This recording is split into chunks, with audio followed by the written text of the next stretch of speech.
آپ لوگوں کے دلوں کا تزکیہ فرمائیں، یعنی باطنی اور روحانی امراض کا آپ علاج کریں، یعنی دل کے اندر اللہ کی محبت آ جائے اور گناہوں سے نفرت پیدا ہو جائے۔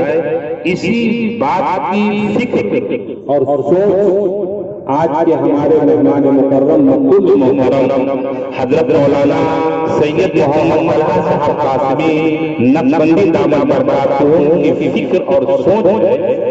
جہاں کہیں بھی جاتے ہیں آپ، جہاں کہیں بھی آپ کا خطاب ہوتا ہے، بیان ہوتا ہے، تو یہی آپ کوشش کرتے ہیں کہ اللہ کی محبت دل کے اندر جائے اور دل سے گناہوں کی نفرت ہو جائے، دل سے اپنے آپ کو گناہوں سے بچانے والے بن جائیں۔ ابھی مولانا کا سفر کیرلا میں ہوا، بہت خوشی ہوئی۔ حضرت مولانا کا بیان جو علماء کرام اہل سنت والجماعت میں اپنے آپ کو 150 سے زائد علماء کرام کے درمیان آپ کا بیان ہوا اور انہیں 150 میں سے ایک عالم دین آپ کے ہاتھ پر بیعت ہوئی۔ دوستوں ہمیں قدر کرنا چاہیے، حضرت مولانا کا بیان بہت اچھا ہوتا ہے، اس لیے میں بہت ادب کے ساتھ حضرت مولانا سید محمد طلحہ صاحب قاسمی نقشبندی دامت برکاتہ عارف باللہ حضرت مولانا پیر ذوالفقار نقشبندی کا خلیفہ ہے، میں حضرت کو بہت ادب سے گزارش کروں گا تشریف لائیں اور اپنے بیان سے ہم سب کو مستفید فرمائیں۔ دور اور کے دن رات بدل سکتے ہیں، تم بدل جاؤ یا حالات بدل سکتے ہیں۔ حضرت بیان فرمائیں گے اور ہم یکسوئی کے ساتھ سنیں۔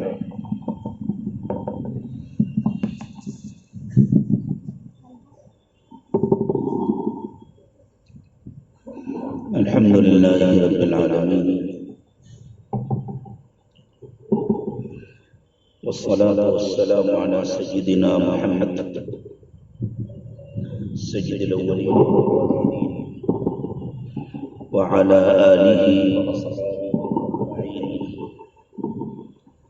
اما بعد فاعوذ باللہ من الشیطان الرجیم بسم اللہ الرحمن الرحیم من جاء بالحسنة فله عشر أمثالها ومن جاء بالسيئة فلا يجزى إلا مثلها وهم لا يظلمون قل إنني هداني ربي إلى صراط مستقيم دينا قيما ملة إبراهيم حنيفا وما كان من المشركين سبحان ربك رب العزة عما يصفون وسلام على المرسلين والحمد لله رب العالمين۔ ان آیات کھولی۔ اللهم صل على سيدنا محمد وعلى آل سيدنا محمد وبارك وسلم۔ اللهم صل على سيدنا محمد وعلى آل سيدنا محمد وبارك وسلم۔ اللهم صل على سيدنا محمد وعلى آل سيدنا محمد وبارك وسلم۔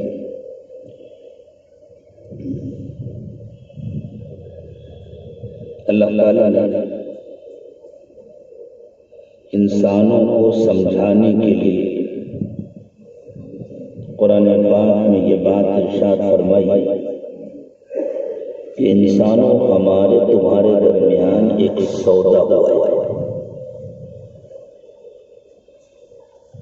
بمبئی تاجروں کا شہر ہے، کسی کی چھوٹی تجارت ہے، کسی کی بڑی تجارت ہے، لیکن ہر تاجر اس بات کو جانتا ہے کہ کسی سے مال لیا ہے تو پیسے دینے لیں، کسی سے پیسے لیے ہیں تو مال دینے لیں۔ اگر کوئی آدمی کسی سے مال خریدتا ہے تو اس کی قیمت ادا کرتا ہے۔ آپ دکان پر جائیں اور وہاں لگا ہوا سامان کسی سپر مارکیٹ میں، کسی مال میں جا کر وہاں لگا ہوا سامان اپنے ہاتھ سے نکال لیں، اتنا صابن نکالا، اتنا تیل نکالا، اتنا فنا سامان نکالا، اور جب کاؤنٹر پر آپ کو بل دیا جائے اور پیسے مانگے جائے تو آپ کہیں پیسے کیوں دوں، پیسے تو میرے ہیں، میں نے محنت کر کے کمایا ہے، تو میں پیسے تم کو کیوں دے دوں؟ تو یا تو اس کو دیوانہ سمجھا جائے گا یا چور ڈاکو سمجھا جائے گا کہ ٹھیک ہے تمہارے پیسے تھے، تم نے محنت کر کے کمایا، لیکن جب تم نے ان پیسوں کا سامان خرید لیا تو اب پیسے تمہارے نہیں رہ گئے، پیسے تم کو دینا پڑے گا۔ اور آپ کسی دکان پر جا کر دکاندار سے پوچھیں کہ بھائی یہ فلاں سامان کتنے کا ہے، اس نے بتایا اچھی بات، ایک درجن کے کتنے پیسے ہو گئے، اس نے حساب لگا کر بتایا ایک درجن کے کتنے پیسے، یہ پیسے لے لیے۔ اب وہ سامان نکال کر تھیلی میں رکھ کر مجھے دے دیجیے، تو دکاندار کا سامان کیوں دے دوں آپ، سامان تو میرا ہے، میں خرید کر لایا، میں نے اپنی دکان میں سجایا، آپ کیوں دے دوں؟ تو اس کی دکان کئی دن چلے۔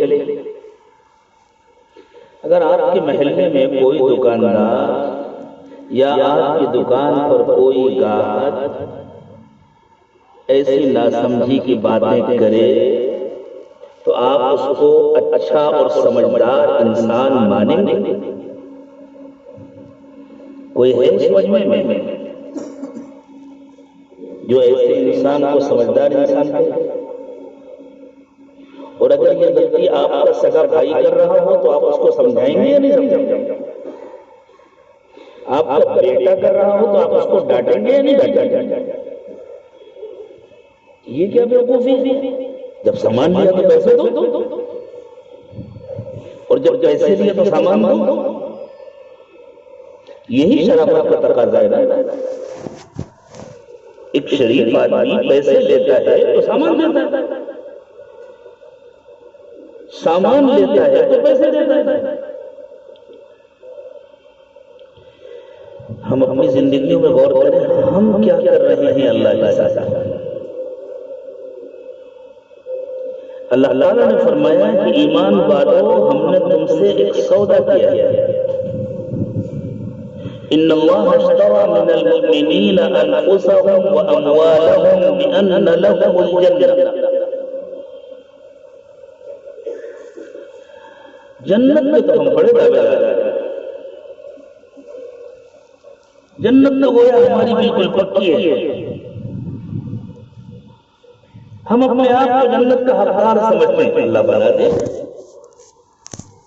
اللہ کسی کو بھی جنت سے محروم نہ کرے، لیکن اللہ فرماتے ہیں کہ اللہ نے تمہارے ساتھ جنت کا سودا کیا ہے، تمہیں جنت چاہیے تو اس کی قیمت ادا کرو، اور اس کی قیمت ہے تمہاری جان اور تمہارا مال۔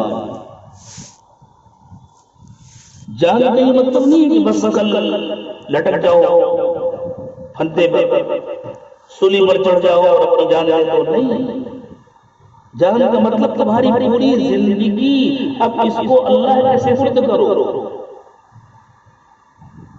تمہارا اٹھنا بیٹھنا سونا جاگنا کھانا پینا شادی بیاہ خوشیاں غمی سب اللہ کے سپرد کرو، سب کچھ کرو، لیکن اپنی مرضی سے نہیں، اللہ کی مرضی سے۔ کون سا کام ہے جو اللہ کے سچے پیغمبر محمد رسول اللہ صلی اللہ علیہ وسلم نے نہیں کیا؟ تجارت بھی کی، شادی بھی کی، اولاد بھی ہوئی، گھر بھی بنایا، بیویوں کا خرچ بھی دیا،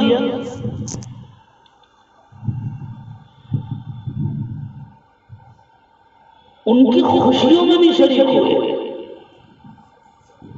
ان کے ساتھ تفریح بھی کی۔ سفر فرما رہے ہیں محمد رسول اللہ صلی اللہ علیہ وسلم، ایک جگہ ذرا پیچھے ہو گئے، ساتھ میں چلنے والے صحابہ کرام آگے ہو گئے،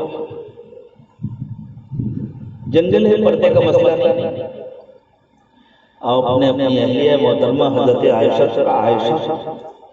چلو دوڑ لگاتے ہیں، دیکھیں کون آگے بڑھا۔ خالص تفریح، اللہ کے رسول تفریح کر کیوں؟ بیوی کا دل خوش کرنے کے لیے، حضرت عائشہ کا دل خوش کرنے کے لیے، تاکہ حضرت عائشہ مطمئن ہو اللہ کے نبی صلی اللہ علیہ وسلم کو مجھ سے کتنی محبت، میری کتنی دلجوئی فرماتے ہیں۔ دوڑ لگائی اور اللہ کے رسول صلی اللہ علیہ وسلم جان بوجھ کر پیچھے ہو، حضرت عائشہ آگے نکل گئی اور بہت خوش ہوئی، میں جیت گئی۔ حضور ان کو خوش کرنا چاہتے تھے، دوڑ لگانا مقصود نہیں تھا، اہلیہ محترمہ کا دل خوش کرنا مقصود۔ یہ میں اس لیے سنا رہا ہوں یہ واقعات کہ یہ ڈر دل سے نکل جائے، ہم نیک بن جائیں گے تو زندگی میں مزہ کیا رہے گا؟ یہ لوگ گویا ہماری زندگی کے مزے چھیننا چاہتے ہیں، نہیں، مزے نہیں چھیننا چاہتے، زندگی کی گندگی نکالنا چاہتے ہیں، زندگی کو پاکیزہ بنانا چاہتے ہیں، اور پاکیزہ بننے کے بعد مزے زیادہ آتے ہیں۔ خوش ہو گئی حضرت عائشہ، میں جیت گئی، حضور نے دل خوش کر دیا۔ لیکن یہ خیال کہ میں اللہ کے رسول سے جیت گئی، یہ خیال خطرناک بھی ہو سکتا تھا۔ اب آپ دیکھیے اس کے ساتھ ساتھ اس کے خطرے سے بچانے کے لیے فکر فرما رہے ہیں رسول اکرم صلی اللہ علیہ وسلم۔ پھر کچھ دنوں کے بعد ایک دوسرا موقع آیا، حضور نے فرمایا چلو عائشہ پھر دوڑ لگا کر، تو اب حضرت عائشہ کے دل میں تو یہ تھا نا میں تو جیت جاتی ہوں، حضور تو میرے برابر نہیں دوڑ سکتے، عمر کا بھی بڑا فرق تھا، اور یہ بڑا فرق کیوں تھا اس کی اپنی حکمتیں اور مسئلے تھے، وہ کسی اور موقع کے لیے انشاءاللہ کبھی اللہ نے پھر ملاقات کرائی اور توفیق بھی عطا فرمائی، بات یاد بھی رہی، تو انشاءاللہ اس فرق کی کیا حکمتیں اور مسئلے تھیں ان کو بھی عرض کرتے رہے۔ آپ لوگوں کو کسی سے کوئی کام ہے تو جا کے بات کر لیجیے، میری بات سننی ہے تو میری طرف توجہ رکھیں جی، ان کو وہیں بیٹھ جانا ہے، کسی کو نہ بلائے۔ تیسری بات یہ ہوگی کہ میں وہ ختم کر دوں گا، ہاں بات توجہ سے سننی چاہیے، سامنے بیٹھنے والے کی بے توجہی کا بات کرنے والے کے دل پر اثر پڑتا ہے۔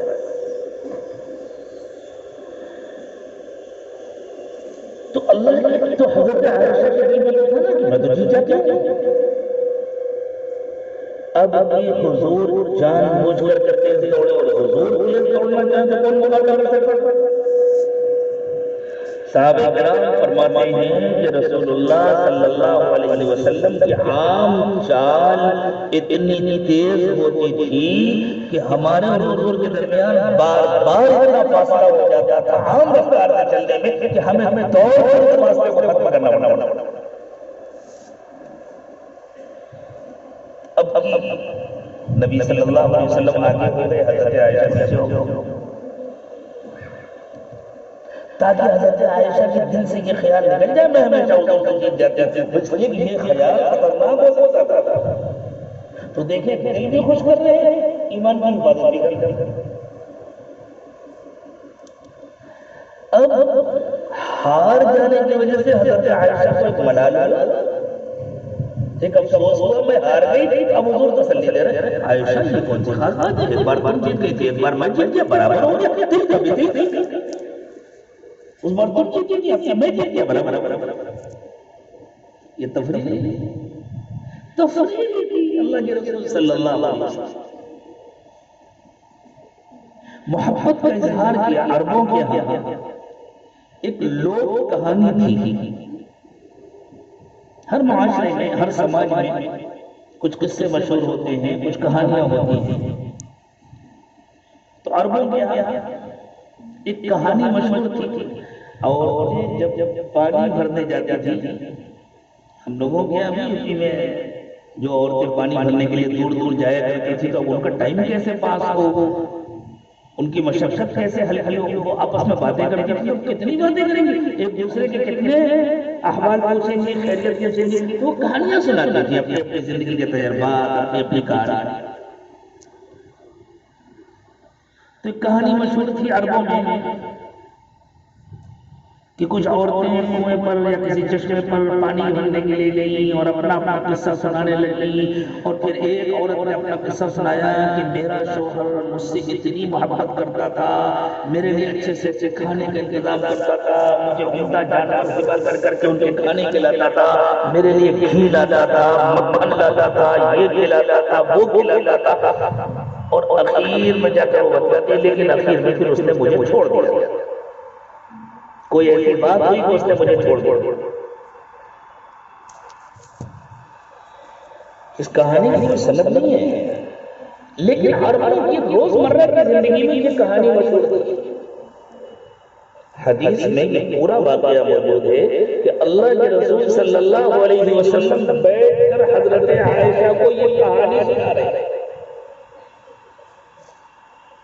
کہ فلاں عورت نے اپنی یہ کہانی سنائی اور پوری سنا کر حضور فرماتے ہیں اور عائشہ اس کو اپنی بیوی سے جتنی محبت تھی مجھے اس سے زیادہ تم سے محبت ہے، اور اس نے تو اخیر میں اپنی بیوی کو چھوڑ دیا تھا، میں تمہیں کبھی نہیں چھوڑوں گا۔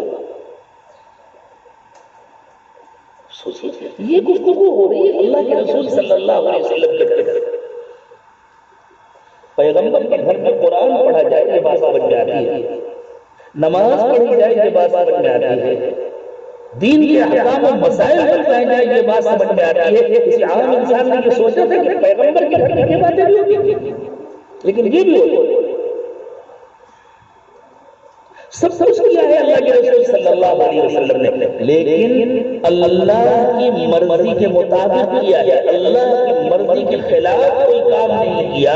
جب اللہ تعالیٰ نے فرمایا کہ ہم نے تم سے سودا کیا ہے اپنی زندگی ہمارے حوالے کرو، تو یہ مطلب نہیں ہے کہ کھانا بند، پانی بند، دکان بند، نہیں، کچھ بند نہیں، گناہ بند، نافرمانی بند، من مرضی بند،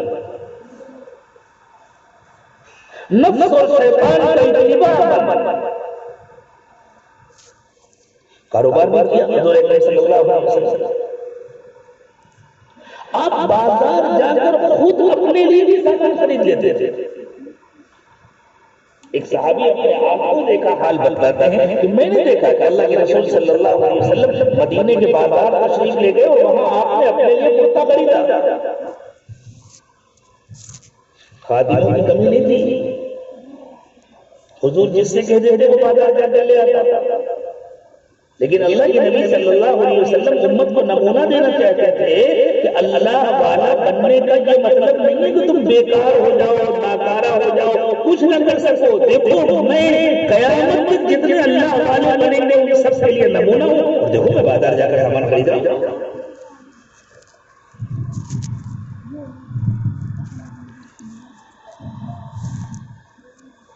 شادیاں بھی کی حضور اکرم صلی اللہ علیہ وسلم نے، بچے بھی ہوئے، زندگی کے سارے کام کیے۔ اللہ تعالیٰ کہتے ہیں اپنی زندگی کو ہمارے حوالے کرو، اس طرح زندگی گزارو جیسے میرے محبوب نے زندگی گزاری۔ لقد کان لکم فی رسول اللہ اسوۃ حسنہ۔ اگر آپ کا بھائی پیسے لے لے اور مال نہ دے تو آپ اس کو سمجھاتے ہیں، بیٹا پیسے لے کر مال نہ دے تو آپ اس کو ڈانٹتے ہیں، آپ کا پڑوسی مال لے لے اور پیسے نہ دے تو آپ اس کو برا سمجھتے ہیں۔ اب بتائیے ہمیں اور آپ کو کون سمجھائے گا؟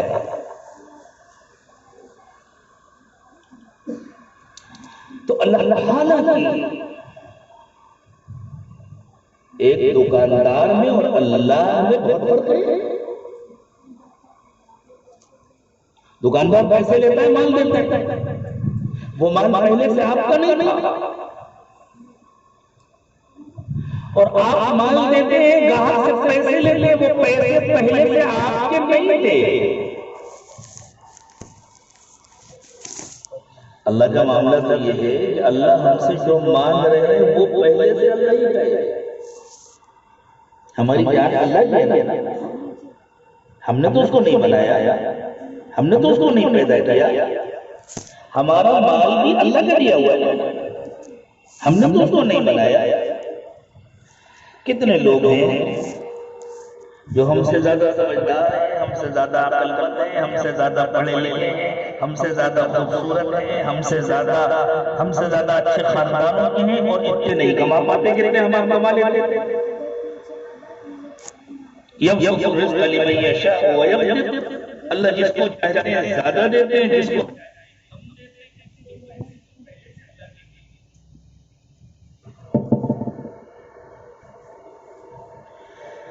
یہ تو خالص اللہ کی محبت ہے کہ اللہ ہی نے ہمیں پیسے بھی دی، اللہ ہی نے ہمیں جان بھی دی، اللہ ہی نے ہمیں مال بھی دیا، اللہ ہی نے ہم کو وقت بھی دیا، اللہ ہی نے ہم کو صلاحیتیں بھی دی، اور پھر اللہ کہتے ہیں آپ مجھے واپس کرو، میں تمہیں جنت میں دوں۔ اور واپس کرنے کا یہ مطلب نہیں کہ خود نہ استعمال کرو، نہیں تم ہی استعمال کرو، لیکن میری خوشی سے استعمال کرو، میرے بڑے بڑے طریقے پر استعمال کرو، تو میں تم کو جنت دوں گا، اور دنیا کی زندگی بھی تمہاری اچھی بنا دوں گا۔ من عمل صالحا من ذکر او انثى وهو مؤمن فلنحيينه حياة طیبہ، جو ایمان والا بھی مرد ہو یا عورت اللہ کی مرضی کی زندگی گزارے گا، اللہ کہتے ہیں ہم اس کی دنیا کی زندگی بھی بہت اچھی بنا دیں گے اور آخرت کی زندگی بھی بہت اچھی بنا دیں گے۔ تو یہ جو اللہ تعالیٰ نے فرمایا نا کہ ہمارا تمہارا سودا ہوا ہے، تو کہیں اس سودے سے کسی کو یہ دھوکہ نہ ہو جائے کہ پھر اللہ ایسے ہی معاملہ کریں گے جیسے دنیا میں تاجر معاملہ کرتے ہیں۔ بھائی آپ نے جا کر کسی سامان کے بارے میں پوچھا یہ کتنے کا، اس نے کہا 10 روپے، آپ نے اس کو گن کر 110 روپے دیے،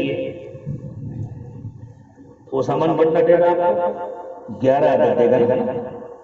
آپ نے کہا درجن تم پورا کر دیتے، تو وہ کہے گا تو درجن کے پیسے دے دیے، آپ نے تو 11 پیسے دیے، آپ نے درجن کے پیسے نہیں دیے، آپ درجن کے پیسے 10 روپے اور دے دیجیے، مطلب پورا کر دیں۔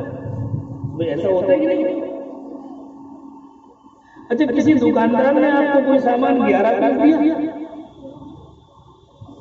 آپ نے اس کو نکال کر کے 110 روپے دے دو، اللہ کے بندے 120 دے دیتے، آپ کہتے بھائی 120 کا سامان دیا ہوتا تو میں 120 دے دیتا، تم نے تو 110 کا سامان دیا ہے، تمہیں 120 کیوں دے دوں؟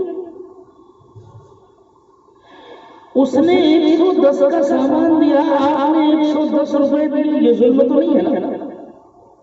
اس نے 110 دیے، اس سامان کے لیے جو 10 روپے کا ایک ملتا ہے، آپ نے اپنے پورا درجن نہیں دیا، اس کو 11 پیس دیے، یہ ظلم تو نہیں ہوا؟ تو کسی کو یہ شبہ نہ ہو جائے کہ اللہ تعالیٰ بھی ایسے ہی معاملہ کریں گے، جتنے اعمال لاؤ گے اتنا بدلہ لیں گے۔ اللہ کہتے ہیں نہیں، خالی تاجر تھوڑی ہے،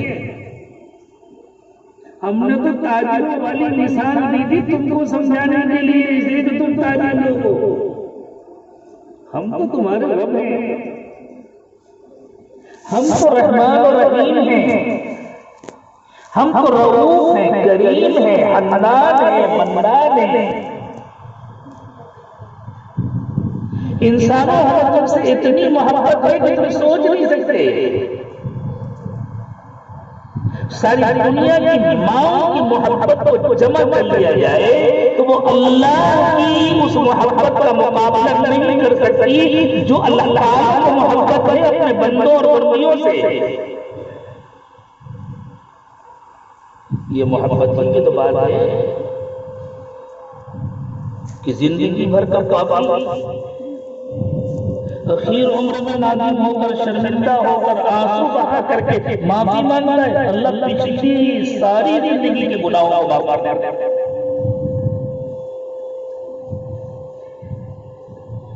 بھنڈی بازار جانا تھا،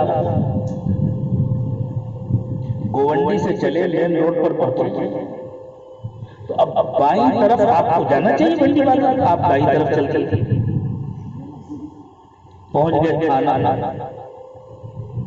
اب پتہ چلا کہ بھئی غلط چلے گئے، یہ تو اور دور ہو گئے، پہلے جتنا فاصلہ تھا اس سے زیادہ فاصلہ ہو گیا.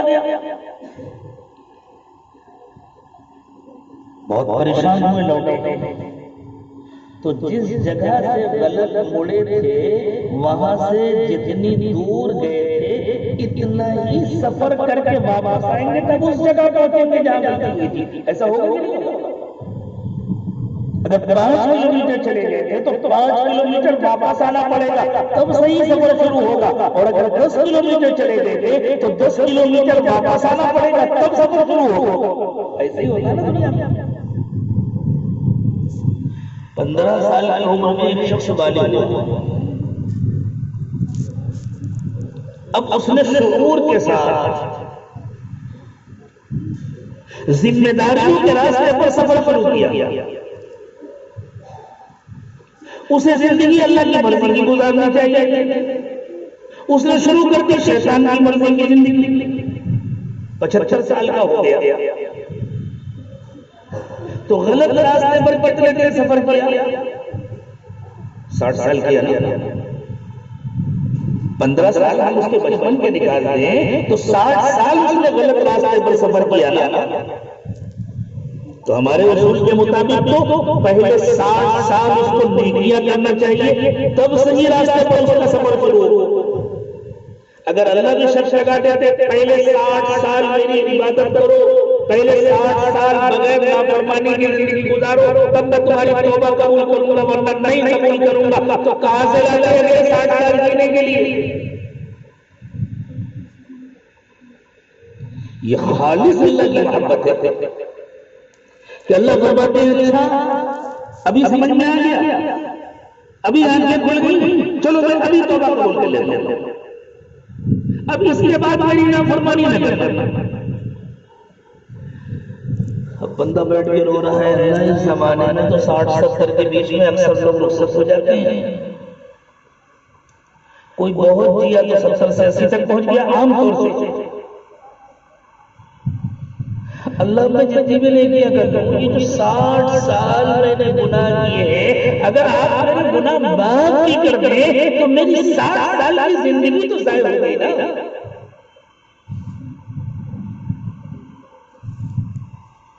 ایک شخص نے اپنے بیٹے کو 2000 روپے دیے، اس نے 1900 روپے برباد کر دیے کہیں گرا دیے، اب بچے 100 روپے. تو ضابطہ تو یہ ہے کہ بیٹا ذرا اس کے باپ اس کی اچھی خبر لے، اس کی پٹائی کرے، یہ پیسے برباد کرنے کے لیے ضائع کرنے کے لیے باپ نے معاف کر دیا، چلو گر گئے لیکن بچے تو سوچی نا یہ 19 کے کام نہیں آ سکتے. اللہ کی محبت دیکھیے، اللہ کہتے ہیں اچھا اب گناہ نہ کرنا، اب اپنی زندگی ٹھیک کر لو. تمہاری 60 سال کی جو زندگی گزری نا گناہوں میں اس کو ضائع نہیں ہونے دوں گا، میں اس کے تمام گناہوں کو نیکیوں سے بدل دوں گا. إلا من تاب وآمن وعمل عملا صالحا فأولئك يبدل الله سيئاتهم حسنات وكان الله غفورا رحيما. اللہ فرماتا ہے جس نے توبہ کر لیا، اپنی زندگی بدلی اور بعد کی زندگی واقعی اچھی بنا لی تو اللہ اس کی پچھلی زندگی کے تمام گناہوں کو نیکیوں سے بدل دیتے ہیں۔ یہ اللہ کی مہربانی ہے، یہ اللہ کی محبت ہے، یہ اللہ کی رحمت ہے۔ اگر اس رحمت کا بھی کوئی فائدہ نہ اٹھائے، میں ہوں یا آپ ہو، تو اس سے بڑا کوئی ناسمجھ اور نادان نہیں ہے۔ میرے دوستو، یہ ناسمجھی ہم سے ہو رہی ہے، مسلسل ہو رہی ہے۔ کسی سے نہ ہو رہی ہے تو قابل مبارکباد ہے،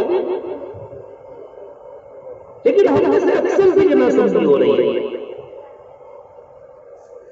آج ہمیں فیصلہ کرنا ہے، اب آج کے بعد سے ہم یہ ناسمجھی نہیں کریں گے۔ کر رہے ہیں فیصلہ کہ نہیں کر رہے؟ تو پھر دل سے کہو انشاءاللہ پکا ارادہ ہے، آج کے بعد سے ہم یہ ناسمجھی نہیں کریں گے۔ اور جو ناسمجھی کرے گا وہ اپنے ہی نقصان کرے گا، اللہ کا تو کوئی نقصان کرتا ہے، اپنا نقصان کرے گا۔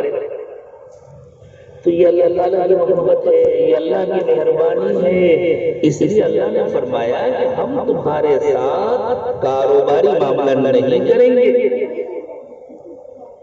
کہ جتنا تم کر کے لائے بس اتنی ناپ کر کے دے، تم کو اجرت دے دے۔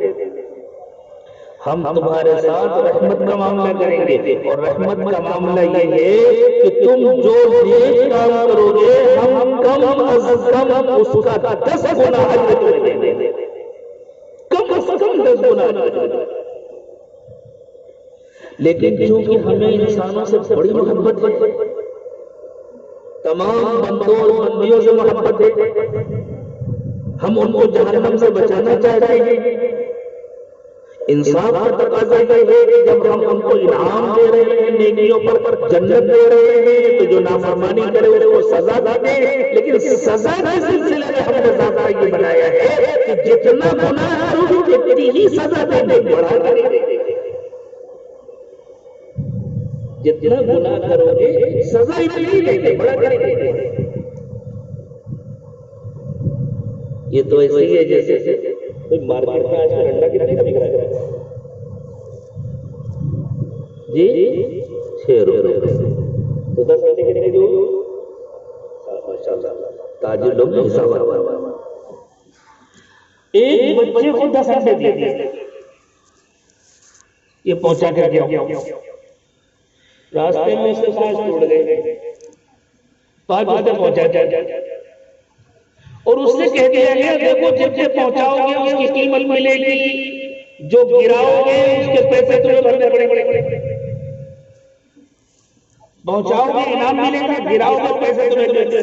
5 گرا دیا، 5 پہنچا دیا، تو جو پہنچائے اس کی قیمت دے دے گی 12 روپے۔ تو اب کسی کو خیال آیا کہ جو گرائے ان کے پیسے بھی بھرنے پڑیں گے 12 روپے کے حساب سے، اللہ کہتے نہیں، جو گرائے اس کے پیسے بھرنے پڑیں گے 6 کے حساب سے، جو ملے اس کے 12 نہیں، جو پہنچائے اس کی قیمت ملے گی 1 کے بدلے میں 60 روپے، اور جو گرا دیا جو توڑ دیا اس کے بدلے میں 6 روپے۔ من جاء بالحسنۃ فلہ 10 امثالها، جو نیک کام کرے گا اس کو 10 گنا بدلہ ملے گا، ومن جاء بالسیئۃ فلا یجزی الا مثلها وهم لا یظلمون، اور جو نافرمانی کرے گا اسی کے برابر سے سزا ملے گی، اللہ انسانوں پر کوئی ظلم نہیں کرے گا۔ لیکن وہ برابر سزا بھی کتنی بڑی ہوگی، اللہ کی پناہ۔ اللہ کے رسول صلی اللہ علیہ وسلم نے ارشاد فرمایا ایک وقت کی نماز اگر چھوٹی تو اس کی برابر سزا 80,000 سال جہنم میں رہنا ہے۔ 80,000 ایک نماز چھوڑنے کی سزا۔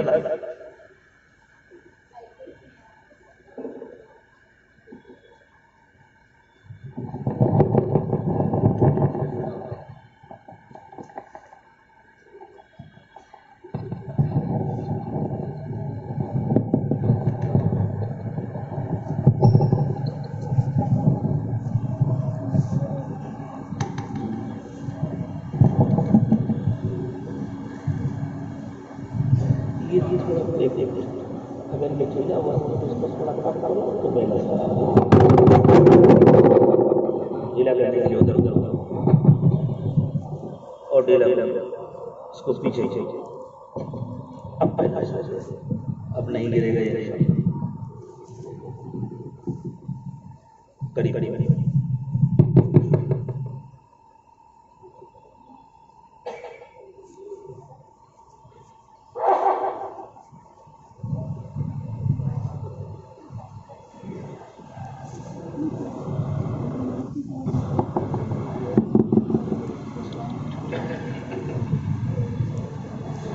تو اللہ تعالیٰ نے یہ سمجھایا کہ دیکھو نیکی کرو گے تو انعام دیں گے 10 گنا اور گناہ کرو گے تو سزا دیں گے برابر. لیکن وہ برابر والی سزا بھی اتنی زیادہ ہوگی کہ کوئی اس کو کیوں کھینچ رہے ہو. بہت سمجھدار لوگوں کے درمیان حاضری ہوئی. وہ برابر والی سزا بھی اتنی زیادہ ہوگی کہ کوئی برداشت نہیں کر سکتا. اور یہ 10 گنا جو انعام دیں گے اللہ تعالیٰ، یہ انعام کیسے مقرر ہوگا؟ یہ انعام مقرر ہوگا وزن کے ساتھ. اور وزن کیسے پیدا ہوگا؟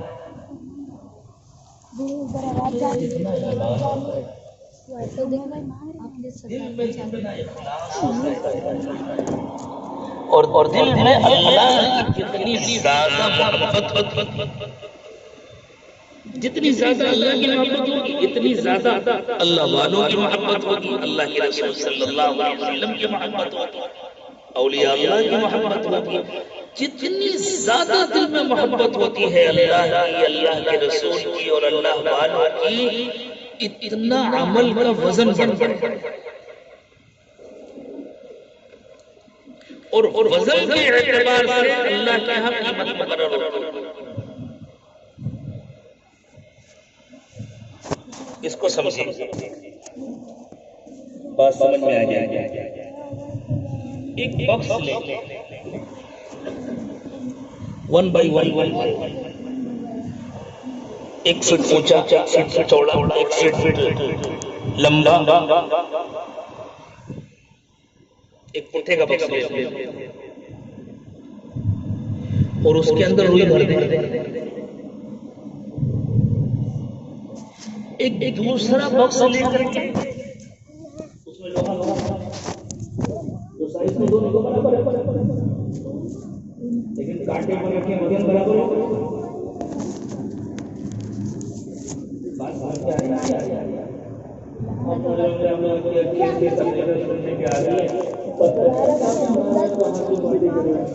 بھائی آپ کسی کو بلا کر اچھی اچھی تقریر بھی سن لیجیے گا، اس وقت ذرا صحیح باتوں کو سمجھنے کی کوشش کیجیے. جو بچوں بیٹھ کھڑے ہو بیٹھ جاؤ، بھائی جو جہاں ہے وہیں بیٹھ جاؤ، آگے آنے آنے کرو، تھوڑا سا توجہ سے بات تو دیکھیے سائز برابر ہے دونوں کا. یہ بھی 1 فٹ اونچا ہے، 1 فٹ لمبا ہے، 1 فٹ چوڑا ہے. دوسرا بکس بھی 1 فٹ اونچا ہے، چوڑا ہے. ایک کے اندر روئی ہے، ایک کے اندر لوہا ہے. وزن تو دونوں کا برابر نہیں ہے. بالکل اسی طرح ہو سکتا ہے کہ مسجد کی ایک صف میں 20 لوگ کھڑے ہوئے ہیں، 20 لوگوں نے مغرب کی 3 رکعت نماز پڑھی، تو سائز میں سب کی نماز برابر ہے، وزن سب کا برابر نہیں ہے. وزن میں فرق ہے.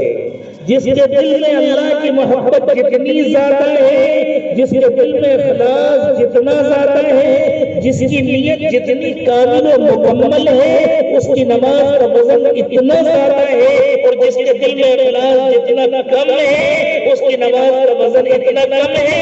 اور جس کے دل میں خدا نہ خواستہ اخلاص بالکل نہیں ہے، اس کی نماز کا کوئی وزن نہیں ہے. وہ اعمال اسی قسم کے اعمال ہیں جن کے بارے میں اللہ تعالیٰ نے سورہ کہف میں فرمایا فَلَا نُقِيمُ لَهُمْ يَوْمَ الْقِيَامَةِ وَزْنًا. ہم ان لوگوں کو قیامت کے دن کوئی وزن نہیں دیں گے. ان کے سارے اعمال ہوا میں اڑ جائیں گے، ان اعمال کا کوئی وزن نہیں. اللہ کے رسول صلی اللہ علیہ وسلم نے حضرات صحابہ کرام کی اہمیت بیان فرمائی. حضرات صحابہ کرام کا مقام و مرتبہ بیان کیا تو ارشاد فرمایا میرا صحابی اگر ایک مٹھی برابر صدقہ کرے اور بعد کا کوئی ایمان والا کامل ایمان والا پہاڑ کے برابر صدقہ کرے تو اس کے پہاڑ کے برابر صدقے کا اللہ کے ہاں وہ وزن نہیں ہو سکتا جو میرے صحابی کے مٹھی بھر دانتوں کے صدقے کا وزن ہے۔ کیوں؟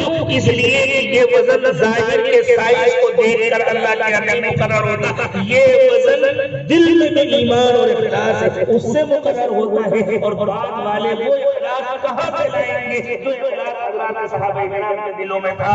بعد والے اللہ کا وہ قرب اور وہ تعلق اور وہ محبت کہاں سے پائیں گے جو محبت صحابہ کرام کے دلوں میں پیدا ہوئی تھی رسول اکرم صلی اللہ علیہ وسلم کی بلا واسطہ توجہات اور تربیت کے نتیجے۔ پھر اس اخلاص کے مطابق اس عمل کا جو وزن طے ہوا اس وزن کا جو اجر اللہ تعالیٰ کے یہاں طے ہے اللہ فرماتے ہیں اس سے بھی 10 گنا دیں گے اللہ۔ یہ معنی ہے من جاء بالحسنۃ فلہ عشر امثالھا کہ جو نیکی کی اس نیکی کا جو وزن ہے اس وزن کے مطابق اللہ تعالیٰ کے یہاں جو قیمت مقرر ہے جو اجر مقرر ہے اس سے بھی 10 گنا دیں گے۔ ایک دوسری مثال جو سمجھیے، 1 کلو روئی کی ایک قیمت مقرر ہے بازار میں، کیا قیمت ہے آپ کیا 1 کلو روئی؟ 50 روپے ہوگی، 60 روپے ہوگی، یہی قیمت ہوگی نا لگ بھگ۔ 1 کلو روئی کی ایک قیمت مقرر ہے، 1 کلو لوہے کی ایک قیمت مقرر ہے، 1 کلو تانبے کی ایک قیمت مقرر ہے، 1 کلو چاندی کی ایک قیمت مقرر ہے، 1 کلو سونے کی ایک قیمت مقرر ہے۔ اب 1 کلو سونا اگر کوئی لے کر کے آیا تو اس کی وہ قیمت تو نہیں 1 کلو روئی کی ہے یا 1 کلو لوہے کی ہے یا 1 کلو مٹی کی ہے، تو اللہ کہتے ہیں 1 کلو سونا لے کر آیا اس کی جو قیمت ہے اس قیمت کا 10 گنا دیں گے۔ جو 1 کلو تانبا لے کر آیا اس کی جو قیمت ہے اس قیمت کا 10 گنا دیں گے۔ جو 1 کلو لوہا لے کر آیا اس کی جو قیمت ہے اس قیمت کا 10 گنا دیں گے۔ من جاء بالحسنۃ فلہ عشر امثالھا۔ اور اگر زندگی ضائع کر کے آیا، گناہ کیا، تو اس گناہ کی ہم نے جتنی سزا مقرر کر رکھی ہے بس اتنی ہی سزا دیں گے، اس سے بڑھا کر سزا نہیں دیں گے۔ لیکن اس سزا کو برداشت کر لینا بھی دنیا کے کسی بڑے سے بڑے پہلوان کے بس میں بھی نہیں۔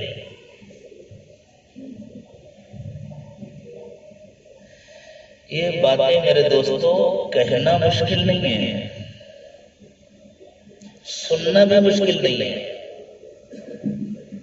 یہ دل کے اندر اتر جائے یہ ذرا مشکل کا۔ اللہ اس مشکل کو آسان کر دے۔ اللہ نے فرمایا ان کو دل کے اندر اتارنا یہ ہماری توفیق کے بغیر ممکن نہیں ہے، اور ہم توفیق اسی کو دیتے ہیں جو ہمارے در پر بھکاری بن کر آ رہا ہے۔ ہم ہر ایک کو توفیق نہیں دیا جا سکتا۔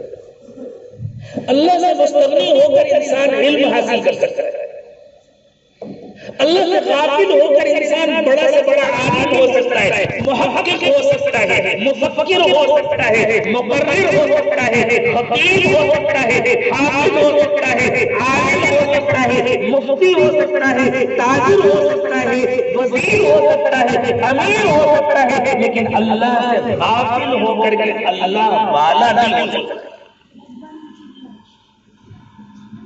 اللہ سے غافل ہو کر جنتی نہیں ہو سکتا ہے۔ اللہ والا بنے بغیر تو کچھ بھی نہیں ملتا۔ اللہ ہم سب کو اپنا بنا لے۔ اللہ نے فرمایا یہ تو اللہ کی توفیق سے ملتا ہے، یہ کسی کی کوشش سے نہیں ملتا۔ تم اپنی کوششیں کر کے اپنی محتاجگی ظاہر کرو، اپنی طلب اپنے دکھاؤ، اپنا شوق دکھاؤ، اللہ میں بہت محتاج ہوں، اللہ میرے بس میں جتنا، اللہ میرے بس میں پڑھنا ہے تو میں پڑھ رہا ہوں، اللہ میرے بس میں سننا ہے تو میں سن رہا ہوں، اللہ میرے بس میں سمجھنے کی کوشش ہے تو میں سمجھنے کی کوشش کر رہا ہوں، اللہ میرے بس میں یہ ہے کہ میں آپ کے نیک بندوں کے پاس دوڑ دوڑ کے جاؤں تو میں دوڑ دوڑ کے جا رہا ہوں، لیکن اللہ دل تو آپ ہی بنانے والے ہیں، اللہ آپ کی توفیق کے بغیر کچھ نہیں ہونے والا۔ اللہ فرماتے ہیں جو اس طرح میرے در پر بھکاری بن کر کے آتا ہے اور پھر جو اس کے بس میں ہے وہ سب کچھ کر ڈالتا ہے اور پھر مانگتا ہے اور پھر وہ اس کا اعتراف کرتا ہے کہ اللہ آپ کے فضل کے بغیر، آپ کے کرم کے بغیر کچھ نہیں ہوگا، میں اسے کبھی محروم نہیں کرتا، میں اسے ضرور دوں گا۔ اس لیے آگے فرمایا اے نبی صلی اللہ علیہ وسلم آپ لوگوں سے یوں کہہ دیجئے نیک بننے میں کسی انسان کا اپنا کوئی کمال نہیں ہوتا، اللہ جسے نیک بناتے ہیں وہ نیک بنتا ہے۔ اتنی موٹی موٹی باتیں آپ سوچئے، اب تک جتنی باتیں سمجھائی گئی کتنی موٹی موٹی باتیں، بھئی پیسے لیے تو مال دو، موٹی سی بات ہے نا، کیوں نہیں سمجھ میں آتی ہمارے؟ جو بات بازار میں ہمارے سمجھ میں آتی ہے، جو بات گھر میں ہمارے سمجھ میں آتی ہے، وہ بات ہم کو اپنی زندگی میں اللہ کے معاملے میں کیوں نہیں سمجھ میں آتی؟ توفیق کی کمی ہے نا،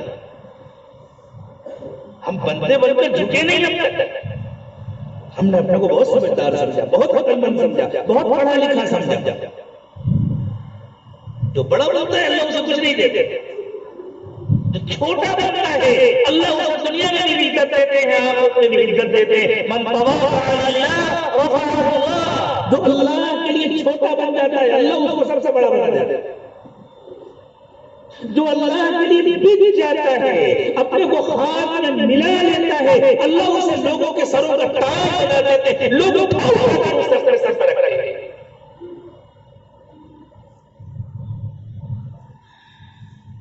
اتنی موٹی موٹی باتیں ہماری کیوں نہیں سمجھ میں آ رہی؟ یہ توفیق کی کمی ہے۔ اللہ مجھے اور آپ کو توفیق عطا فرمائے۔ اس توفیق کے لیے ہمیں بندہ بننا پڑے گا، ہمیں چھوٹا بننا پڑے گا، ہمیں اللہ کے در کا بھکاری بننا پڑے گا۔ یہ بتاؤ اس کائنات میں اللہ کے بعد حضرت محمد صلی اللہ علیہ وسلم کے مقام اور مرتبے کا کوئی مقابلہ کر سکتا ہے؟ شاعر نے کہا لا يمكن الثناء كما كان حق بعد خدا بزرگ توئی بس اسلام مختصر۔ ان کی تعریف کا حق نہ کسی سے ادا ہوا ہے نہ کسی سے ادا ہو سکے گا۔ ان کی تعریف میں اس کے سوا اور کچھ نہیں کہا جا سکتا کہ بس اللہ کے بعد سب سے بڑے آدمی ہیں۔ آپ کے پسندیدہ شاعر،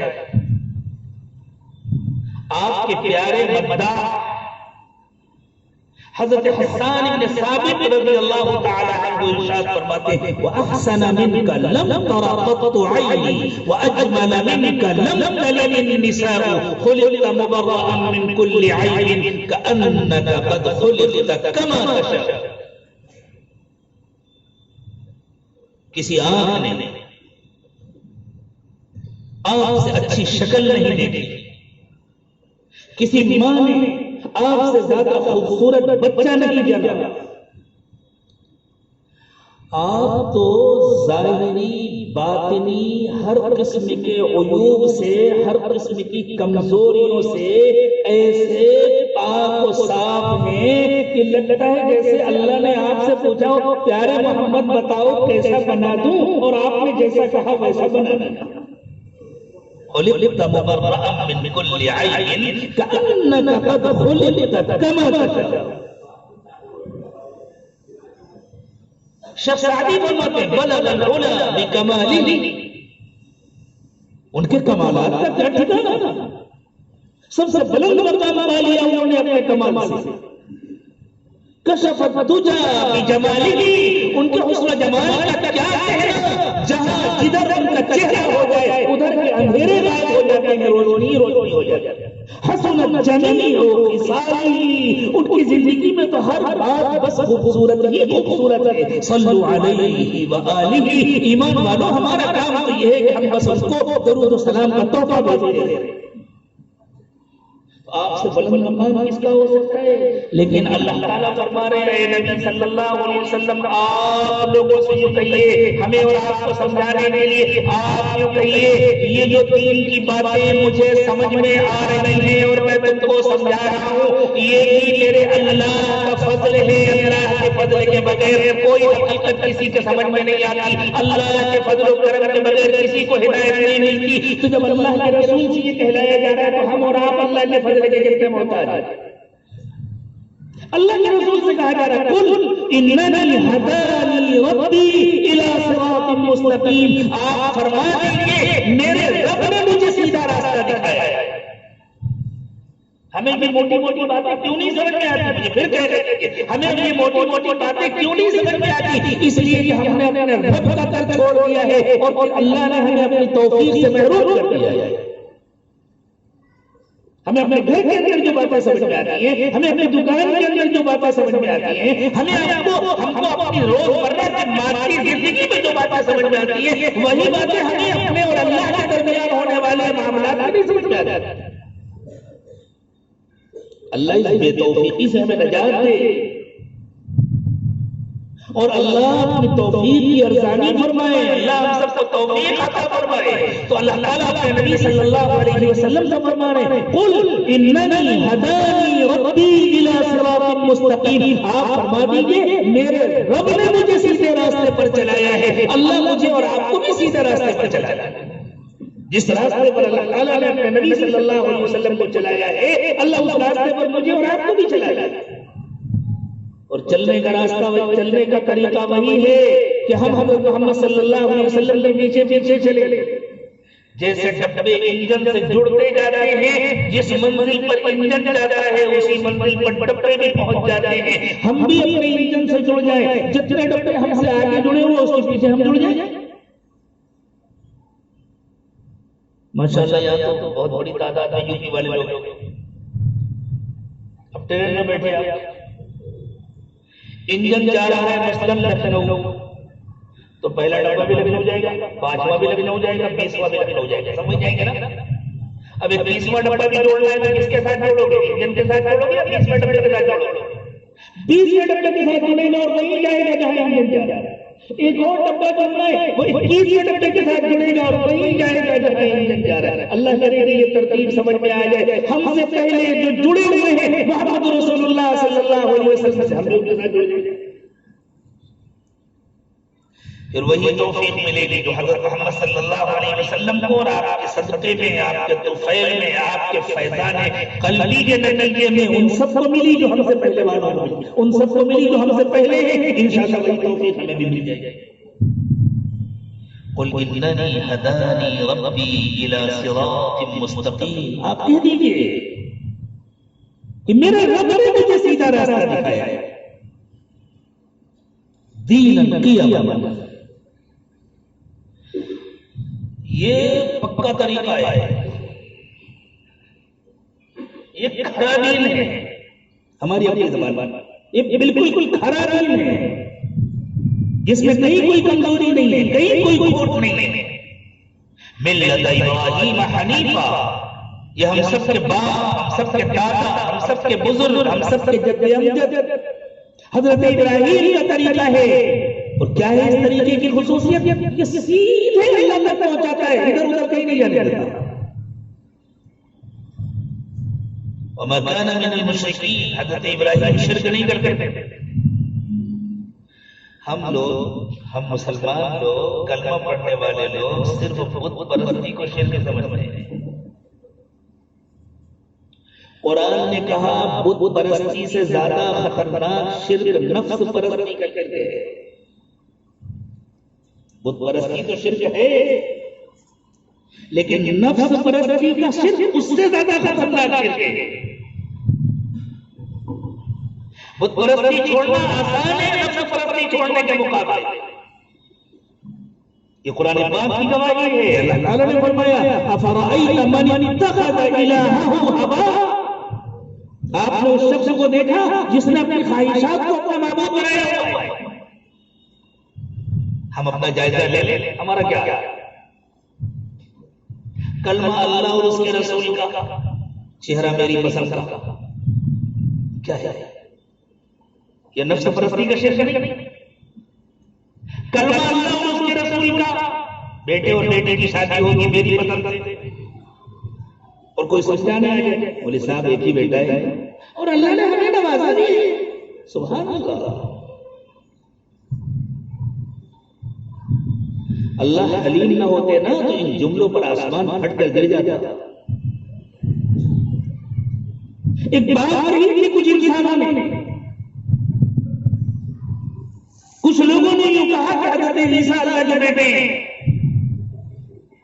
اللہ تعالیٰ نے فرمایا کہ اتنی خطرناک بات ہے، اتنی خطرناک بات ہے کہ اگر اللہ تعالیٰ نے سنبھال نہ لیا ہوتا تو شاید آسمان پھٹ گیا ہوتا، زمین پھٹ گئی ہوتی، تکاد السماوات یتفطرن منہ وتنشق الارض وتخر الجبال حتى ان دعوا للرحمن ولدا۔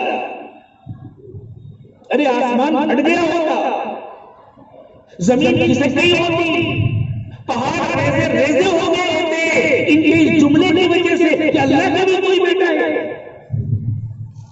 اللہ کی قسم اگر اللہ سوال نہ لیتے تو آسمان پھٹ جاتا۔ ہمارے یہ کہنے پر ایک ہی بیٹا ہے، اللہ نے ہمیں نوازا ہے، خوشیاں پوری کر لینے دیجیے۔ وہ کون سی خوشیاں ہیں جو اللہ کے مقابلے میں پوری ہو رہی؟ یہ ہے نفس پرستی کا شرک، اور شرک شرک ہے۔ اسی لیے کسی شاعر نے کہا تھا بتوں کو توڑ تخیل کے ہو کہ پتھر کے، جب تک انسان ان تمام بتوں کو نہیں توڑتا اور جب تک انسان ان تمام شرک کے ان تمام قسموں سے نجات نہیں پاتا اس وقت تک اسے کامل ایمان نصیب نہیں ہوتا۔ ہم نے اللہ کا کلمہ پڑھا ہے، اللہ کے رسول کا کلمہ پڑھا ہے، ہمیں اللہ کے بعد واپس جانا ہے، ہم اللہ کا دیا ہوا کھاتے ہیں، ہم اللہ کی دی ہوئی زندگی جیتے ہیں، ہم اللہ کی بنائی ہوئی فضا میں سانس لیتے ہیں، ہم اللہ کی نعمتیں استعمال کرتے ہیں، تو اللہ کا کہنا تو مانے، اللہ کے شکر گزار تو بنے۔ یہ ادھر ادھر کے راستے کیوں؟ نماز بھی پڑھ لیتے ہیں اور دکان پر بیٹھ بیٹھ جھوٹ بھی بول لیتے ہیں، رمضان میں روزہ بھی رکھ لیتے ہیں اور وعدہ خلافی بھی کر لیتے ہیں، حج بھی کر لیتے ہیں اور وراثت میں بہنوں کا حصہ بھی دبا لیتے ہیں، ایک نیکی کا کام بھی کر لیتے ہیں، ایک گناہ بھی کر لیتے ہیں اور اس میں کوئی نقصان نہیں سمجھتے، کوئی حرج نہیں سمجھتے۔ یہ آدھا کی طرح آدھا بٹیر اللہ تعالیٰ فرما رہے ہیں اپنے نبی صلی اللہ علیہ وسلم سے، لوگوں سے کہہ دیجئے یہ تمہارے پاس حضرت ابراہیم کا طریقہ نہیں ہے، ملت ابراہیم حنیفہ، حضرت ابراہیم کا طریقہ تو بالکل سیدھا اللہ تک پہنچانے والا طریقہ ہے، جس میں کوئی گیڑ پیچ نہیں، جس میں جان بوجھ کر کوئی گناہ نہیں ہوتا، جس میں جان بوجھ کر کوئی اللہ کی نافرمانی نہیں ہوتی، جس میں جان بوجھ کر اللہ کے نبی صلی اللہ علیہ وسلم نے کسی طریقے کو نہیں چھوڑا جاتا۔ ابھی تھوڑی دیر پہلے ہم لوگ بیٹھے تھے، بات چیت ہو رہی تھی، ہمارے احباب تقاضا کر رہے تھے کہ تم کو یہاں بار بار آنا چاہیے۔ میں نے ان سے ایک بات کہی تھی بھائی تاجر کا مال جہاں بکتا ہے وہاں وہ بار بار جاتا ہے، جہاں نہیں بکتا وہاں نہیں جاتا۔ تو اب ذرا ہم اندازہ لگا لیں اس بازار کا کیا حال ہے۔ اب بتاؤ کس کا آج پکا ارادہ ہے آج کے بعد سے جان بوجھ کر اللہ کی نافرمانی نہیں کریں گے؟ کس کا ارادہ ہے؟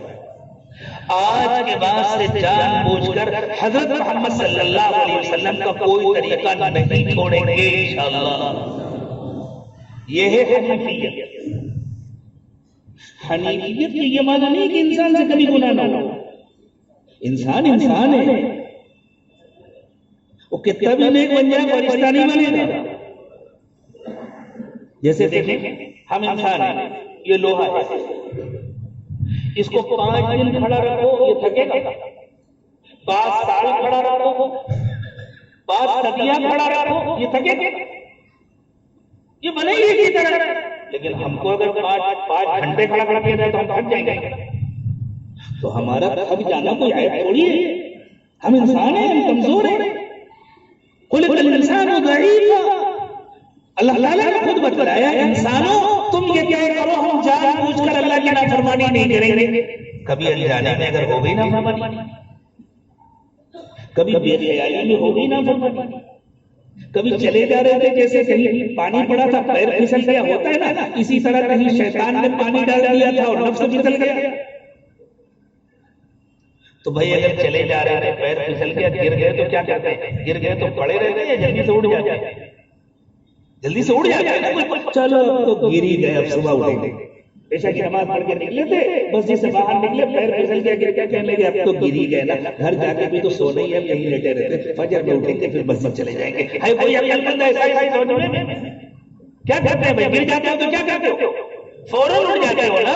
اللہ کہتے ہیں کہ کیا کرو، جان بوجھ کر گناہ نہیں کریں گے، اور کبھی نفس اور شیطان گناہ کرا دے فوراً توبہ کریں گے.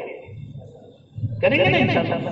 یہ ہے حنیفیت، یہ بھی استقامت ہے. شیطان 100 مرتبہ گناہ کرائے ہم 100 مرتبہ توبہ کریں، شیطان 1000 مرتبہ گناہ کرائے ہم 1000 مرتبہ توبہ کریں، شیطان ہم سے زندگی میں 10,000 بار گناہ کرائے ہم 10,000 بار توبہ کریں گے. استقامت ہے. اللہ کہتے میرا بندہ تو میری طرف آنا چاہتا تھا، یہ تو میرا بننا چاہتا تھا. دیکھو شیطان نے جتنی مرتبہ توبہ کرایا اس نے جتنی مرتبہ گناہ کرایا اس نے اتنی مرتبہ توبہ کیا. نہیں، میرے بندے کو تو استقامت کا اجر دیا جائے، فرشتوں اسے جنت میں پہنچا کر کے آؤ، اور جتنی مرتبہ اس سے شیطان نے گناہ کرایا تھا اس سب کی سزا شیطان کو دو. خوش نہ ہو جائے یہ سن کر کے بس اب تو سرٹیفکیٹ مل گیا، خوب گناہ کرو سزا شیطان کو ملے گی. نہیں، جان بوجھ کے گناہ کرنے والے کے گناہ کی سزا شیطان کو نہیں ملے گی، اس لیے کہ جان بوجھ کے گناہ کرنے والا خود شیطان ہو جاتا ہے. جو جان بوجھ کے گناہ کرتا ہے نا وہ کچھ دن تک شیطان کے پیچھے چلتا ہے، اس کے بعد وہ خود شیطان بن جاتا ہے. اللہ تعالیٰ نے شیطانوں کا تذکرہ کیا، فرمایا من شر الوسواس الخناس الذی یوسوس فی صدور الناس من الجنۃ والناس. یہ شیطان جناتوں میں بھی ہوتے ہیں، انسانوں میں بھی ہوتے ہیں. کون ہوتے ہیں انسانوں میں شیطان؟ جو جان بوجھ کر کے مسلسل اللہ کی نافرمانی کرتے ہیں وہ انسانوں میں شیطان بن جاتے ہیں. اللہ تعالیٰ نے فرمایا دیناً قیما ملت ابراہیم حنیفا وما کان من المشرکین. حضرت ابراہیم مشرک نہیں تھے، اللہ ہر قسم کے شرک سے ہماری حفاظت فرمائے. اور اس عاجز نے ابھی لفظ مشرکین کی جو تشریح کی ہے اسی کی اگلی تشریح اس اگلے جملے میں ہے جس کو قاری صاحب نے چھوڑ دیا. آپ کہیں میں اس کا ترجمہ کر دوں، آپ کہیں میں بھی چھوڑ دوں. کیا تھک گئے ہو تو چھوڑ دیں. اجازت ہو دوستوں میں پانی تو پلا دیجیے، پانی دے دیجیے.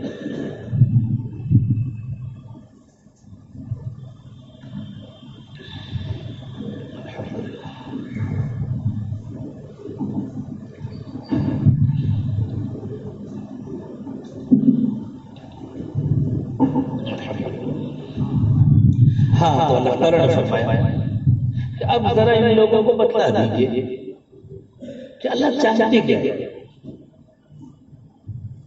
اللہ تعالیٰ ہم سے کیا چاہتا ہے، اللہ ہمیں کیسا بنانا چاہتا ہے، شرک سے بچا کر کے اللہ ہم کو کیسا دیکھنا چاہتے ہیں. اللہ تعالیٰ کہتے ہیں ان لوگوں کو بتلا دیجئے بس اللہ یہ چاہتے ہیں تم اپنا سب کچھ اپنے اللہ کے سپرد کر دو. قل ان صلاتی ونسکی ومحیای ومماتی للہ رب العالمین لا شریک لہ. آپ کہہ دیجئے اے نبی صلی اللہ علیہ وسلم، آپ ارشاد فرما دیجئے میری نماز، میری قربانی، میری زندگی، میری موت سب اللہ کے لیے.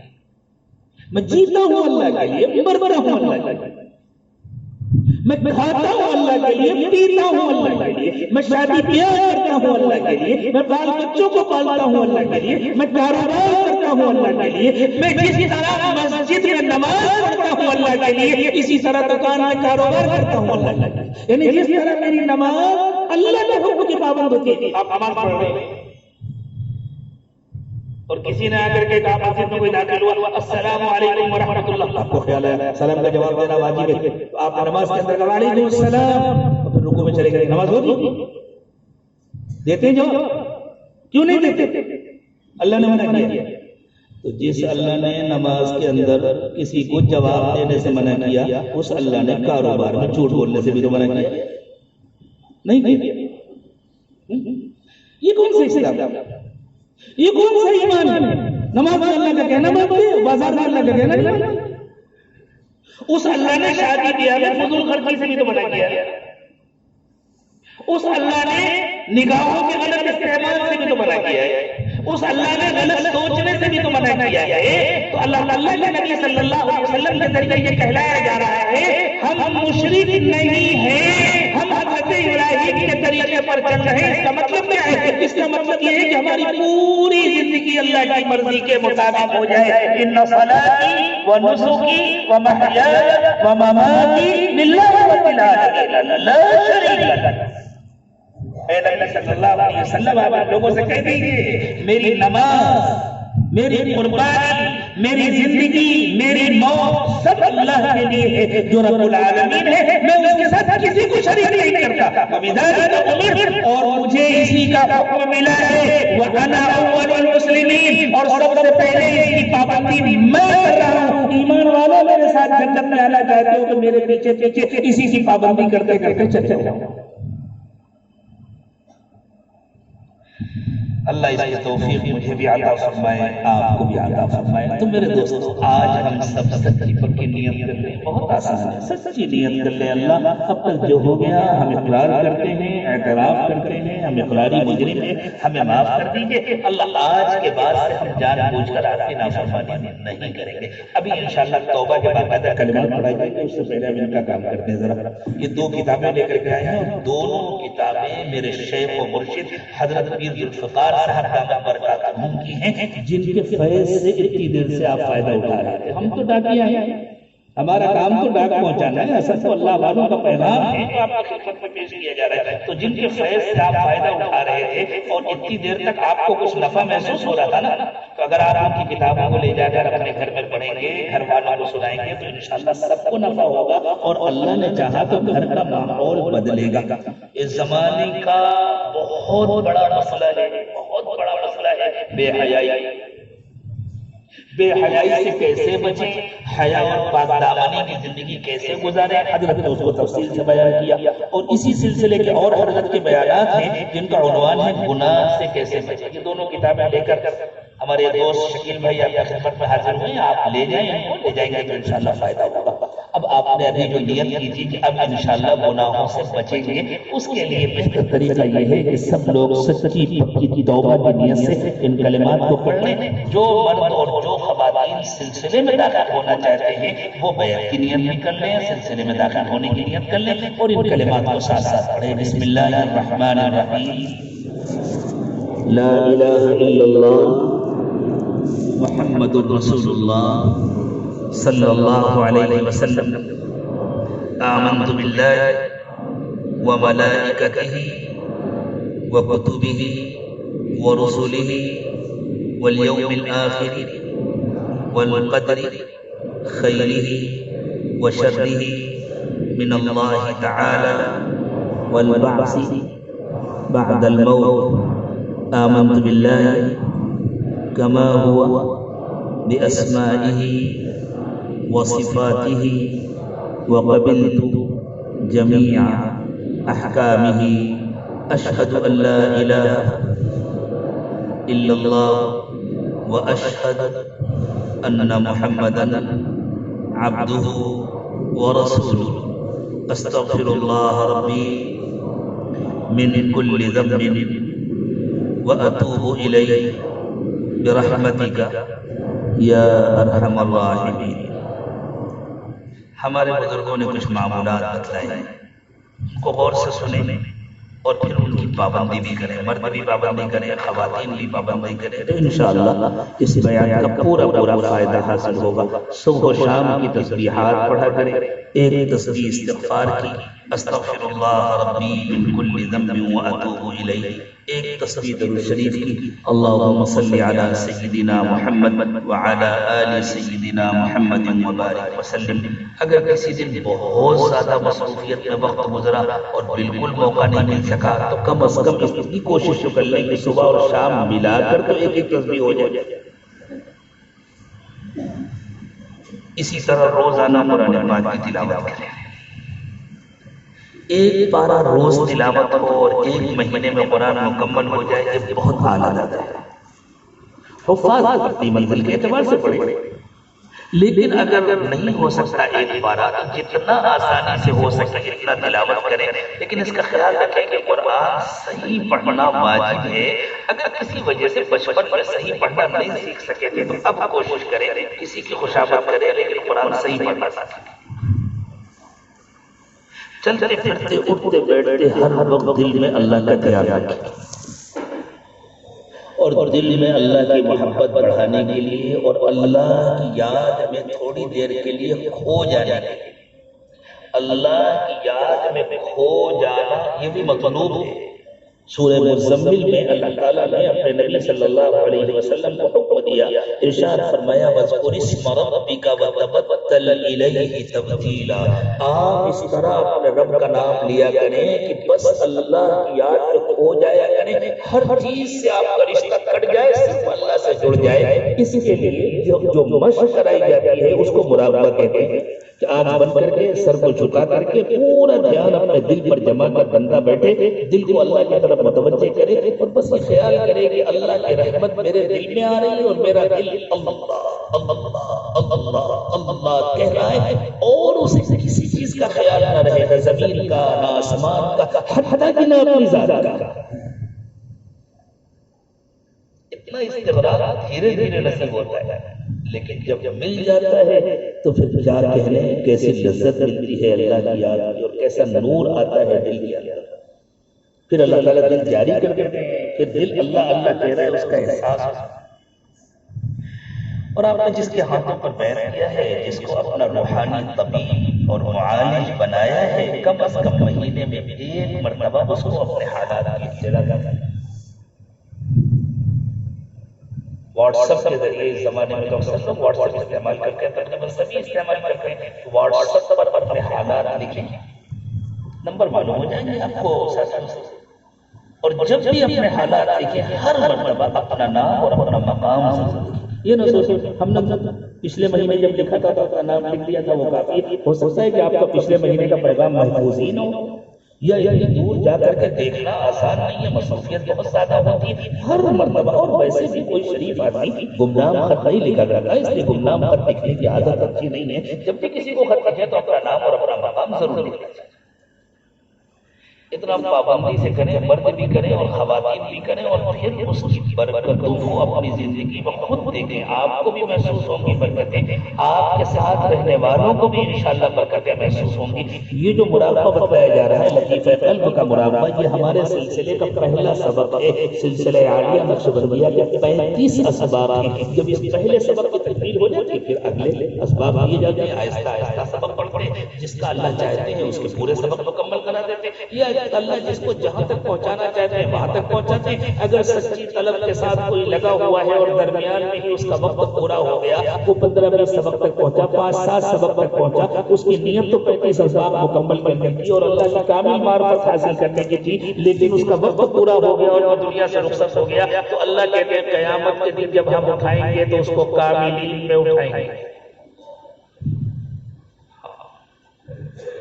قرآن پاک میں اس کی دلیل موجود ہے۔ اللہ تعالیٰ نے فرمایا وَمَن يَخْرُجْ مِن بَيْتِهِ مُهَاجِرًا إِلَى اللَّهِ وَرَسُولِهِ ثُمَّ يُدْرِكْهُ الْمَوْتُ فَقَدْ وَقَعَ أَجْرُهُ عَلَى اللَّهِ۔ اگر کوئی اللہ کے راستے میں ہجرت کی نیت سے اپنے گھر سے نکلا، منزل تک نہیں پہنچ سکا اور درمیان میں اس کو موت آ گئی، اللہ اس کو منزل پہنچنے کا اجر عطا فرمائیں گے۔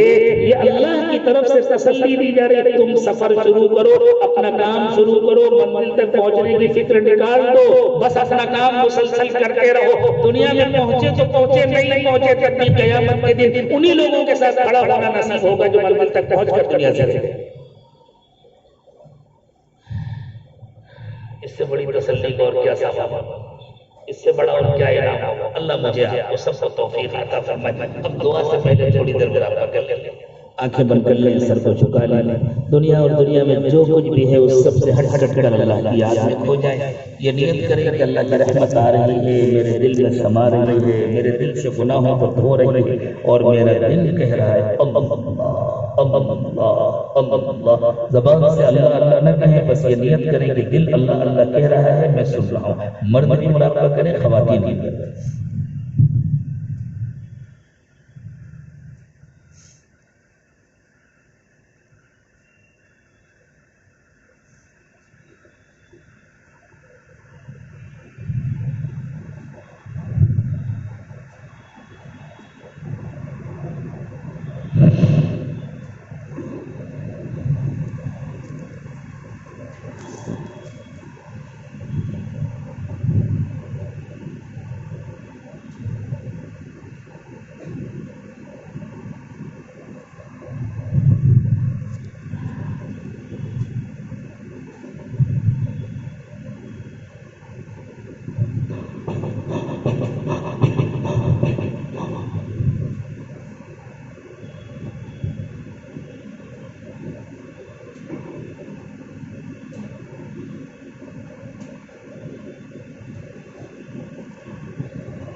لا الہ الا اللہ محمد رسول اللہ دعا فرمانا سبحان ربی العلی العلی الوہاب اللہم صل علی سیدنا محمد وعلى آل سیدنا محمد وبارک وسلم ربنا ظلمنا انفسنا وإن لم تغفر لنا وترحمنا لنکونن من الخاسرین پروردگار عالم ہم آپ کے عاجز اور کمزور بندے ہیں ہمارے حال پر رحم فرمائے اللہ ہمارا باطن بہت گندا ہے ہمارے دل بہت گندے ہیں اللہ ہمارے دلوں کی گندگیوں کو دور فرما دے اللہ ہم سر سے پیر تک گناہوں میں ڈوبے ہوئے اللہ جو کام ہمارے ساتھ کوئی کرے تو ہم اسے برا سمجھتے ہیں وہی کام ہم اب تک آپ کے ساتھ کرتے رہے اور ہم نے اپنے آپ کو برا نہیں سمجھا اپنی غلطی کو غلطی نہیں سمجھا اللہ ہم اقراری مجرم ہیں آپ کے دربار میں حاضر ہیں اللہ اقرار کرنے والوں کو پیار کی نظر سے دیکھتے ہیں انہیں معاف فرما دیتے ہیں اللہ ایک محبت کی نظر ہم پر بھی ڈال دیجیے اللہ ہمارے گناہوں کو معاف فرما دیجیے اللہ ہمارے دن کے اجالے کے گناہوں کو رات کے اندھیرے کے گناہوں کو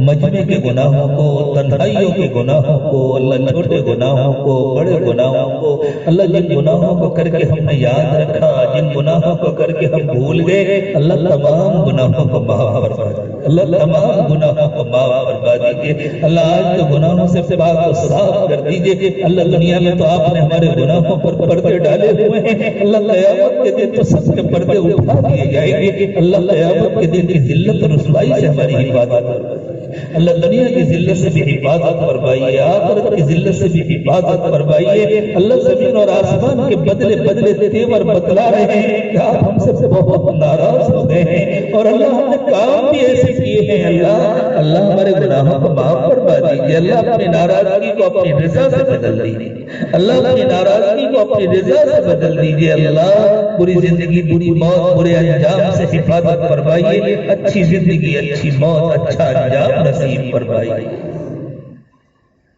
اللہ گناہوں کو معاف فرما دیجیے خطاؤں سے درگزر فرمائیے عیوب کی پردہ پوشی فرمائیے اللہ نگاہوں کو پاک کر دیجیے دلوں کو صاف کر دیجیے سینوں کو اپنی محبت سے لبریز فرمائیے اللہ ہماری ہڈی ہڈی بوٹی بوٹی میں اپنی محبت پیدا فرمائیے اللہ دلوں کی غفلت دور فرما دیجیے ہمارے انگ انگ سے روے سے اپنا ذکر جاری فرمائیے اللہ ہمیں اچھا انسان بنا دیجیے اللہ ہمیں کامل الایمان بنا دیجیے اللہ ہمارے ایمان کو کمال عطا فرما دیجیے اللہ نفس اور شیطان کی غلامی سے ہماری حفاظت فرمائیے اللہ شیطان کو ہم سے دور کر دیجیے اور اللہ ہمارے نفس کو پاک و صاف کر دیجیے ہمارے نفس کا تزکیہ فرما دیجیے اللہ نفس کو نفس مطمئنہ بنا دیجیے اللہ ہمارے نفس کو نفس مطمئنہ بنا دیجیے اللہ جسمانی بیماریاں بھی دور فرما دیجیے روحانی بیماریاں بھی دور فرما دیجیے اللہ تمام بیماروں کو شفا عطا فرمائیے تمام پریشان حالوں کی پریشانیاں دور فرما دیجیے اللہ جو مقروض ہیں ان کا قرض ادا کرا دیجیے جو بے روزگار ہیں ان کو حلال و پاکیزہ روزگار عطا فرمائیے اللہ روزی کی تنگی سے حفاظت فرمائیے روزی کی بے برکتی سے حفاظت فرمائیے اور اللہ آپ کی دی ہوئی نعمتوں سے آپ کی نافرمانی کرنے سے ہماری حفاظت فرمائیے اللہ اپنی نعمتوں کو اور برکت کے ساتھ عطا فرمائیے اور ہمیں ناشکری کے وبال سے بچا دیجیے شکر گزار بنا دیجیے اللہ اس وقت کے ہمارا جمع ہونے کو قبول فرما لیجیے اللہ ان اٹھے ہوئے ہاتھوں کی لاج رکھ لیجیے اللہ ایک رحمت کی نظر ڈال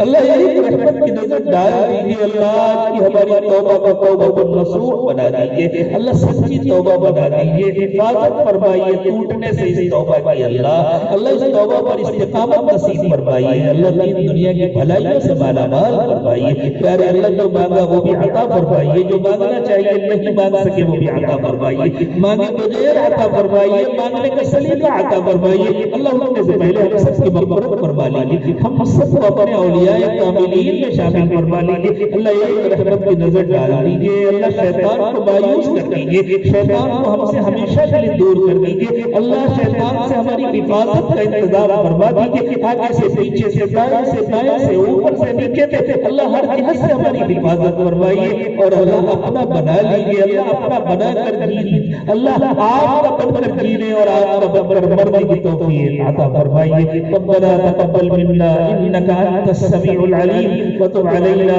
انك انت التواب الرحيم سبحان ربك رب العزة عما يصفون وسلام على المرسلين والحمد لله رب العالمين.